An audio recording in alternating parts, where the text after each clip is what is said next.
सुस्वागतम दोस्तों।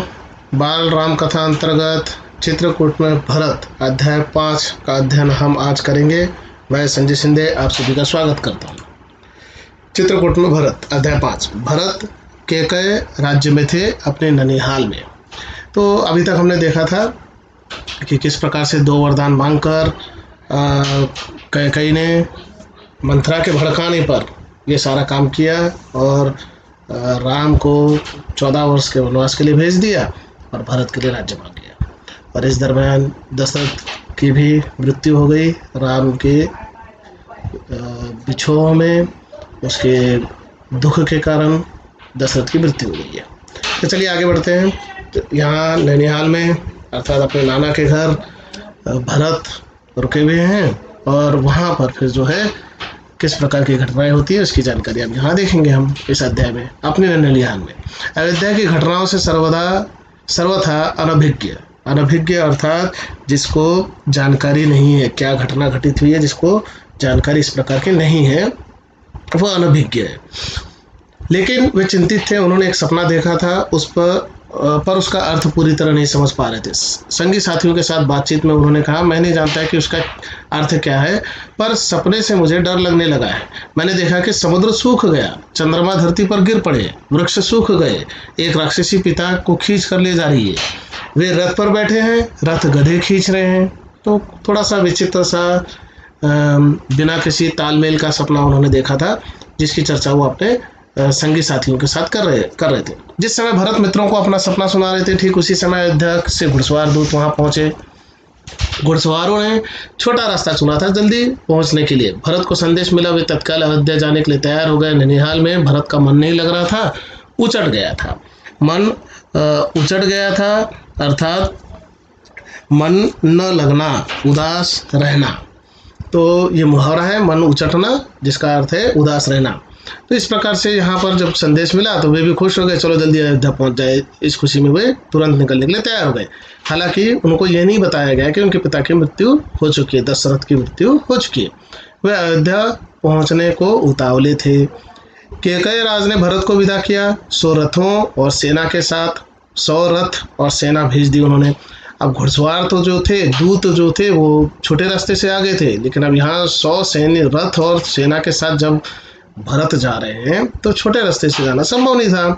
उन्हें घुड़सवारों से अधिक समय लगा, लंबा रास्ता पकड़ना पड़ा। सेना और रथ खेतों से होकर नहीं जा सकते थे। वे 8-10 दिन बाद अयोध्या पहुंचे। नदी पर्वत लांघते, थके हुए और चिंतित, भरत ने अयोध्या नगरी को दूर से ही देखा। नगर उन्हें सामान्य नहीं लगा, बदला सा लगा। अनिष्ट की आशंका उनके मन में और गहरी हो गई। अनिष्ट अर्थात कुछ बुरा, कुछ ऐसा जो हमें पसंद नहीं है, जो हम नहीं चाहते, वो अनिष्ट है। ठीक, तो उसकी आशंका से उनका मन क्या हो गया, अनिष्ट की आशंका उनके मन में पैदा हो गई और वो बहुत गहराने लगी जैसे जैसे वो नज़दीक अयोध्या पहुंचने लगे। यह मेरी अयोध्या नहीं है, क्या हो गया है इसे, उन्होंने पूछा। सड़कें सुनी हैं, बाग बगीचे उदास है, सब लोग कहाँ गए, यह तुमुलनाद कहाँ है, वह तुमुलनाद कहाँ है, पक्षी भी कलरव नहीं कर रहे हैं, इतनी चुप्पी क्यों। किसी ने भरत के प्रश्नों का उत्तर नहीं दिया। तुमुलनाद अर्थात शोर शराबा, जो कि वहां पर सुनाई नहीं दे रहा था, क्योंकि सभी को ये खबर मिल चुकी थी कि दशरथ की मृत्यु हो गई। तो सब दुखी थे, इसलिए किसी प्रकार का उत्सव नहीं, किसी प्रकार का शोर शराबा नहीं, चारों तरफ सन्नाटा वहां पर अयोध्या में दिखाई दे रहा था। नगर पहुंचते ही भरत सीधे राजभवन गए। महाराज दशरथ के प्रसाद की ओर। महाराज वहां नहीं थे। फिर वे कैकई के महल की ओर बढ़े। माँ ने आगे बढ़कर पुत्र को गले लगाया, परंतु भरत की आंखें पिता को ढूंढ रही थी। उन्होंने माँ से पूछा, पुत्र तुम्हारे पिता चले गए हैं। अब यहाँ पर जब भरत ने कैकई से पूछा कि पिताजी के बारे में, तो माँ ने कहा कि तुम्हारे पिताजी चले गए हैं, वहाँ जहाँ एक दिन हम सबको जाना है, उनका निधन हो गया। भरत यह सुनते ही शोक में डूब गए, पछाड़ खाकर गिर पड़े, विलाप करने लगे। माँ कैकई ने उठाया, ढाढ़स बंधाया, कहा, उठो पुत्र, यशस्वी कुमार शोक नहीं करते, तुम्हारा इस प्रकार दुखी होना उचित नहीं है, राजगुणों के विरुद्ध है, अपने को संभालो। तो ढाढ़स बंधाना अर्थात सांत्वना देना, उनके मन को बहलाना, सांत्वना देना, और इस प्रकार से दुखी होना उचित नहीं है। माँ ने इस प्रकार से उनको समझाया। क्या से क्या हो गया। भरत यह मानकर चल रहे थे कि पिता राज्याभिषेक की तैयारियों में व्यस्त होंगे, सब कुछ उल्टा हो गया। उन्होंने मेरे लिए कोई संदेश दिया? भरत ने माँ से पूछा। नहीं, अंतिम समय में उनके मुंह से केवल 3 शब्द निकले, हे राम, हे सीते, हे लक्ष्मण। तुम्हारे लिए कुछ नहीं कहा। भरत व्याकुल थे, विकलता बढ़ती ही जा रही थी। वह तुरंत राम के पास जाना चाहते थे। महाराज ने उन्हें वनवास दे दिया है 14 वर्ष के लिए। सीता और लक्ष्मण भी राम के साथ गए हैं। कैकेयी ने भरत का मन पढ़ते हुए कहा। वह जानती थी कि भरत यहाँ से सीधे राम के पास ही जाएंगे, परंतु वनवास क्यों? भ्राता राम से कोई अपराध हुआ? अब इस प्रकार से माँ ने भी अपने बच्चे के मन में अर्थात भरत के मन में चल रहे विचारों को जान लिया और कहा कि सीता, लक्ष्मण और राम इन लोगों को 14 वर्ष का वनवास मिला है और वो वहाँ गए हैं। तो भरत ने पूछ लिया कि भ्राता अर्थात भाई को वनवास क्यों दिया गया? मुझे कोई गलती हो गई है? राम ने कोई अपराध नहीं किया। अब कैकेयी कहती है कि राम ने कोई अपराध नहीं किया, महाराज ने उन्हें दंड भी नहीं दिया। इसके लिए मैंने महाराजा दशरथ से प्रार्थना की थी। मुझे तुम्हारे हित में यही उचित लगा, मैं तुम्हारा अहित नहीं देख सकती थी। कैकेयी ने कहा। वरदान की पूरी कथा सुनाते हुए उन्होंने कहा, उठो पुत्र, राजगद्दी संभालो, अयोध्या का निष्कंटक राज्य अब तुम्हारा है। तो इस प्रकार से सारी का जानकारी जो है कैकेयी ने भरत को दे दी। अब भरत को ये जानकारी देते हुए उन्होंने कहा कि अब तुम्हारा कर्तव्य है कि तुम इस निष्कंटक बिना किसी बाधा वाले राज्य को आप संभालो और उस पर शासन करो। भरत अपना क्रोध रोक नहीं सके, चीख पड़े, यह तुमने क्या किया माते? ऐसा अनर्थ। अब अनर्थ का अर्थ है अनुचित बात, भारी अन्याय, ऐसा अनर्थ, घोर अपराध, अपराधिनी हो तुम। वन तुम्हें जाना चाहिए था, राम को नहीं। मेरे लिए यह राज अर्थहीन है, पिता को खोकर भाई से बिछड़ कर नहीं चाहिए मुझे ऐसा राज्य। तो भरत बड़े दुखी हुए क्योंकि वो राम से उतना ही प्यार करते थे जितना लक्ष्मण राम से करते थे। और उन्होंने अपनी माँ को कहा कि तुमसे तुम्हारे हाथों अपराध हो गया है, ये उम्र तो तुम्हारे वनवास जाने की है, तुम्हें संन्यास लेना चाहिए था, लेकिन तुमने उल्टा कर दिया सब कुछ। इस बीच मंत्रीगण और सभासद भी वहां आ गए। भरत बोलते रहे, तुमने पाप किया है माते, इतना साहस कहाँ से आया तुम में? किसने तुम्हारी बुद्धि भ्रष्ट की? उल्टा पाठ किसने पढ़ाया? यह अपराध अक्षम्य है। मैं राजपद नहीं ग्रहण करूंगा। तुमने ऐसा सोचा कैसे? सभासदों की ओर मुड़ते हुए भरत ने हाथ जोड़कर कहा, आप भी सुन ले, मेरी माँ ने जो किया है उसमें मेरा कोई हाथ नहीं है।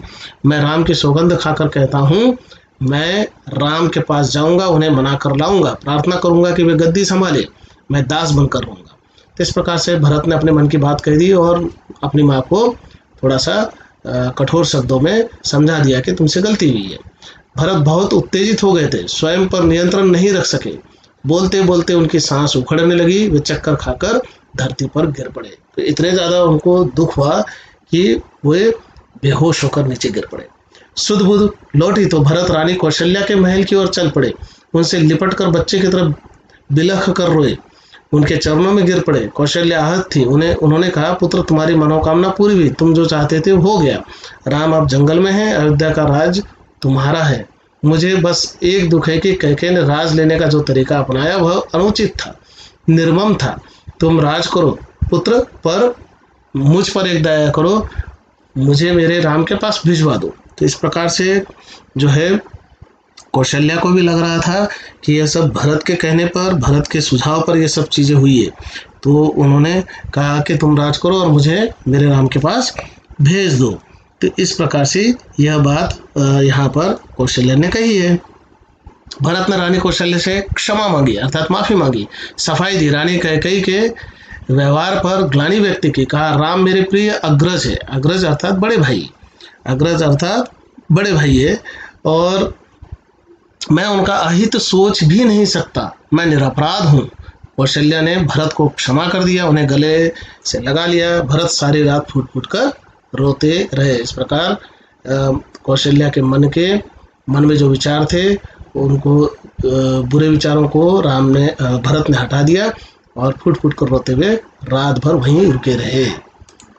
सुबह तक शत्रुघ्न को पता चल गया था। वे कैकेयी के कान किसने भरे, कि कैकेयी के कान किसने भरे हैं। मंथरा अयोध्या के घटनाक्रम से घबरा गई थी, छिप गई। कुछ दिनों से उसे किसी ने नहीं देखा। भरत और शत्रुघ्न राम को वापस लाने पर मंत्रणा कर रहे थे, तभी शत्रुघ्न की दृष्टि बचकर निकलती मंथरा पर पड़ी। उन्होंने लपक कर उसके बाल पकड़ लिए, खींचते हुए भरत के सामने लाए। भरत को दासी की भूमिका बताई। शत्रुघ्न उसे जान से मार देने पर उद्धत थे, उद्धत अर्थात तैयार थे। भरत ने बीच बचाव किया। तो इस प्रकार से मंथरा पकड़ी गई और मंथरा को मारने की योजना शत्रुघ्न ने बनाई। मुनि वशिष्ठ अयोध्या का राज सिंहासन रिक्त नहीं देखना चाहते थे, खाली सिंहासन के खतरे से वे परिचित थे। उन्होंने सभा बुलाई, भरत और शत्रुघ्न को आमंत्रित किया। भरत से कहा, वत्स तुम राजकाज संभाल लो। पिता के निधन और बड़े भाई के वनगमन के बाद यही उचित है। भरत ने महर्षि का आग्रह अस्वीकार कर दिया। बोले, मुनिवर, यह राज्य राम का है, वही इसके अधिकारी है। मैं यह पाप नहीं कर सकता।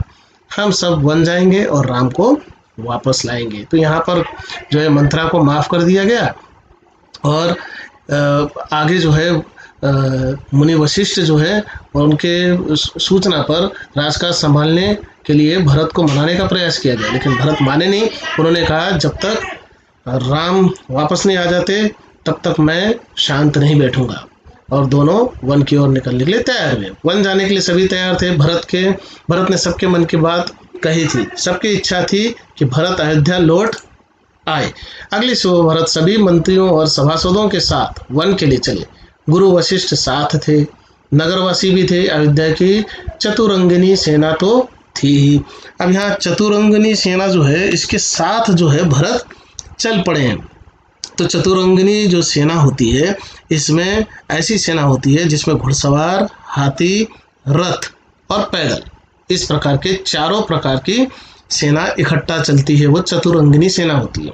और साथ में नगरवासी भी थे और भरत और शत्रुघ्न भी थे, मुनि वशिष्ठ भी थे और माताएं भी साथ में थी। तो इस प्रकार से सभी चल पड़े राम को मनाने के लिए। राम तब तक गंगा पार कर चित्रकूट पहुंच गए थे। वहाँ एक आश्रम था महर्षि भरद्वाज का। गंगा यमुना के संगम पर राम आश्रम में नहीं रहना चाहते थे ताकि महर्षि को असुविधा न हो। महर्षि ने उन्हें एक पहाड़ी दिखाई, सुंदर स्थान, सुरम्य दृश्य। पर्णकुटी वहीं बनाई गई। पर्णकुटी वो होती है जो पत्तों से बनाई गई, पेड़ के पत्तों से बनाई गई है। भरत को सूचना मिल गई थी, वे चित्रकूटी ही आ रहे थे पूरे दल बल के साथ। सेना के चलने से आसमान धूल से अट गया, हर ओर कोलाहल। वे श्रृंगवेरपुर पहुंचे। निषाद राज गुह को सेना देखकर कुछ संदेह हुआ, कहीं राजमद में आकर भरत राम पर आक्रमण करने तो नहीं जा रहे हैं। तो राजमद जो है अपने राजा होने का घमंड, मद अर्थात घमंड है, तो उसमें आकर भरत कहीं राम को मारने के लिए तो नहीं आ रहे। यही सही स्थिति पता चली तो उन्होंने भरत की अगवानी की। गंगा पार करने के लिए देखते देखते 500 नावें जुटा दी। रास्ते में मुनि भरद्वाज का आश्रम पड़ा। उन्होंने भरत को राम का समाचार दिया, वह मार्ग दिखाया जिधर से राम गए, वह पहाड़ी दिखाई जहाँ राम ने पर्णकुटी बनाई। अयोध्या वासियों ने रात आश्रम में ही बिताई, इस संतोष के साथ कि राम अब दूर नहीं है। तो इस प्रकार से वहाँ भरद्वाज ऋषि के आश्रम में रुकी। रात बिताने के बाद सुबह फिर पुनः राम की दिशा की ओर चल पड़े। आगे जंगल घना था। सेना चली तो वन में खलबली मच गई। जानवर इधर उधर भागने लगे। पक्षियों ने अपना बसेरा छोड़ दिया। छोटी वनस्पतियां सेना के पांव तले कुचल गई। बड़े वृक्ष थरथरा उठे। राम और सीता पर्णकुटी में थे। लक्ष्मण पहरा दे रहे थे। कोलाहल उन्होंने भी सुना। वे एक ऊंचे पेड़ पर चढ़ गए देखने के लिए कि मामला क्या है। लक्ष्मण ने देखा कि विराट सेना चली आ रही है। सेना का ध्वज जाना पहचाना था। अयोध्या की सेना थी। वे उत्तर की ओर से आगे बढ़ रहे थे। लक्ष्मण ने पेड़ से ही चीख कर कहा, भैया भरत सेना के साथ इधर आ रहे हैं, लगता है वे हमें मार डालना चाहते हैं ताकि एक छत्र राज कर सके। राम कुटी से बाहर आए। उन्होंने लक्ष्मण को समझाया, भरत हम पर हमला नहीं करेगा, कभी नहीं। वह हम लोगों से भेंट करने आ रहा होगा। राम ने कहा, भेंट के लिए सेना के साथ आने का क्या औचित्य। अब यहाँ जो शब्द आया है कि अगर किसी को हम मिलने के लिए जाते हैं तो सेना के साथ जाने की क्या ज़रूरत है। और इस प्रकार से सेना के साथ लेकर आने का तो एक ही अर्थ निकलता है कि वो हमें मार डालना चाहते हैं, ऐसा लक्ष्मण ने कहा। लेकिन राम ने उन्हें समझाया कि नहीं, ये ठीक नहीं है, वो हमसे मिलने के लिए आ रहे होंगे। तब लक्ष्मण ने पूछा कि अगर भेंट करने के लिए आ रहे हैं तो सेना को साथ लाने का क्या औचित्य है। औचित्य अर्थात उचित या ठीक होना। दो भाइयों के मिलन में सेना का क्या काम। लक्ष्मण आश्वस्त नहीं थे, वे सेना पर आक्रमण करना चाहते थे, राम ने उन्हें रोक दिया।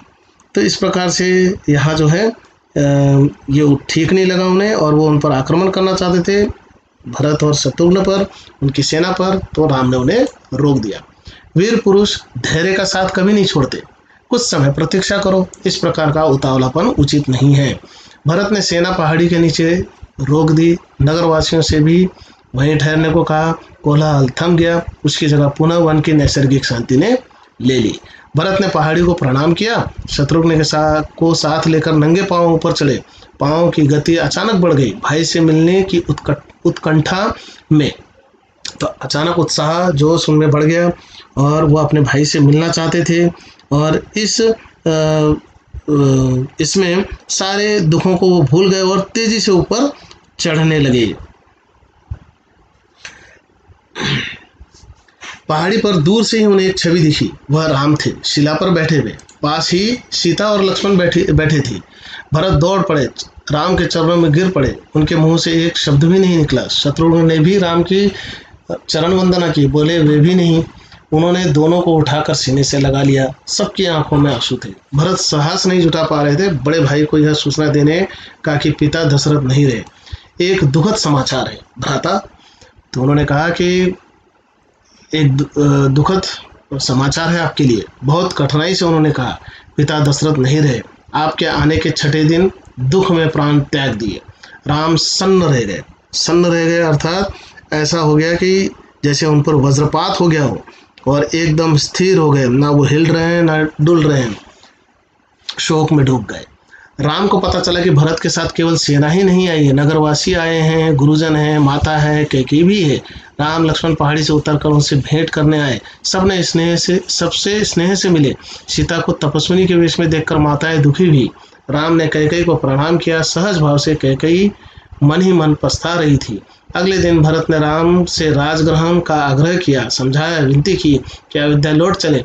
राम इसके लिए तैयार नहीं हुए। पिता की आज्ञा का पालन अनिवार्य है, पिता की मृत्यु के बाद मैं उनका वचन नहीं तोड़ सकता। भरत को राजकाज समझाया, कहा कि अब तुम ही गद्दी संभालो, यह पिता की आज्ञा है। राम भरत संवाद के समय मंत्री और सभासद वहां उपस्थित थे, मुनि वशिष्ठ भी। भरत बार बार राम से लौटने का आग्रह कर रहे थे, राम हर बार पूरी विनम्रता और दृढ़ता के साथ इसे अस्वीकार करते रहे। महर्षि वशिष्ठ ने कहा, राम रघुकुल की परंपरा में राजा ज्येष्ठ पुत्र ही होता है, तुम्हें अयोध्या लौटकर अपना दायित्व निभाना चाहिए, इसी में कुल का मान है। राम ने बहुत संयत स्वर में कहा, चाहे चंद्रमा अपनी चमक छोड़ दे, सूर्य पानी की तरह ठंडा हो जाए, हिमालय शीतल न रहे, समुद्र की मर्यादा भंग हो जाए, परंतु मैं पिता की आज्ञा से विरत नहीं हो सकता। मैं उन्हीं की आज्ञा से वन आया हूँ, उन्हीं की आज्ञा से भरत को राजगद्दी संभालनी चाहिए। तो इस प्रकार से कुल की परंपरा को याद दिलाते हुए राम ने गुरु वशिष्ठ से कहा कि रघुकुल रीति में जो वचन दिया जाता है वो निभाया जाता है। राम किसी तरह लौटने को तैयार नहीं हुए। भरत के चेहरे पर निराशा के भाव थे, वे विफल हो गए थे राम को मनाने में। आप नहीं लौटेंगे तो मैं भी खाली हाथ नहीं जाऊंगा, आप मुझे अपनी खड़ाऊ दे दें। तो इस प्रकार से भरत ने कहा कि अगर आप नहीं आ रहे तो मैं यहाँ से खाली हाथ नहीं जाऊंगा, मैं आपसे आपकी खड़ाऊ चाहता हूँ। खड़ाऊ जो होता है वो जूते या चप्पल हुआ करते थे पुराने समय में, और सिर्फ अंगूठे के पास एक अंगूठे और उंगली के बीच में एक प्रकार का डंडा रहता था जिसमें चप्पल को फंसा लिया जाता था। तो इस प्रकार से खड़ाऊ की मांग यहाँ पर कर दी, आप मुझे अपनी खड़ाऊ दे दें, मैं 14 वर्ष उसी की आज्ञा से राजकाज चलाऊंगा। भरत का यह आग्रह राम ने स्वीकार कर लिया, अपनी खड़ाऊ दे दी। भरत ने खड़ाऊ को माथे से लगाया और कहा, 14 वर्ष तक अयोध्या पर इन चरण पादुकाओं का शासन रहेगा। सबको प्रणाम कर राम ने उन्हें चित्रकूट से विदा किया। तो बड़ा मार्मिक प्रसंग है कि सिर्फ उनकी चप्पल लेकर जो है भरत वहाँ से चल पड़े और उन्होंने वचन दिया राम को कि आपके खड़ाऊ को ही माथे से लगाकर मैं 14 वर्ष तक अयोध्या पर शासन करूंगा। और इस प्रकार से वो चित्रकूट से विदा हो लिए। राम की चरण पादुकाओं को एक सुसज्जित हाथी पर रखा गया। प्रतिहारी अर्थात सेवक उस पर चवर डलाते रहे, मतलब हवा देते रहे। अयोध्या पहुंचकर भरत ने पादुका पूजन किया, कहा ये पादुकाएं राम की धरोहर है, मैं इनकी रक्षा करूंगा, इनकी गरिमा को आंच नहीं आने दूंगा। भरत अयोध्या में कभी नहीं रुके, तपस्वी के वस्त्र पहने और नंदीग्राम चले गए। जाते समय उन्होंने कहा, मेरी अब केवल एक इच्छा है, इन पादुकाओं को उन चरणों में देखूं जहां इन्हें होना चाहिए। मैं राम के लौटने की प्रतीक्षा 14 वर्ष करूंगा। तो इस प्रकार से भरत ने भी एक प्रकार से वनवासी ले लिया और अयोध्या नगरी के बाहर नंदीग्राम चले गए। वहां जाकर उन्होंने वहीं से 14 वर्ष तक जो है अयोध्या का राजगद्दी संभाली और राजगद्दी पर एक प्रकार से राम की पादुका को रखकर पूरा अयोध्या का शासन उन्होंने 14 साल तक चलाया। लेकिन इस दरमियान उन्होंने किसी तपस्वी की तरह ही वस्त्र धारण किए और उसी प्रकार से पर्णकुटी में रहकर उन्होंने जो है शासन का कार्य संभाला। चलिए, धन्यवाद आप सभी का। फिर से मिलते हैं एक नए वीडियो के साथ।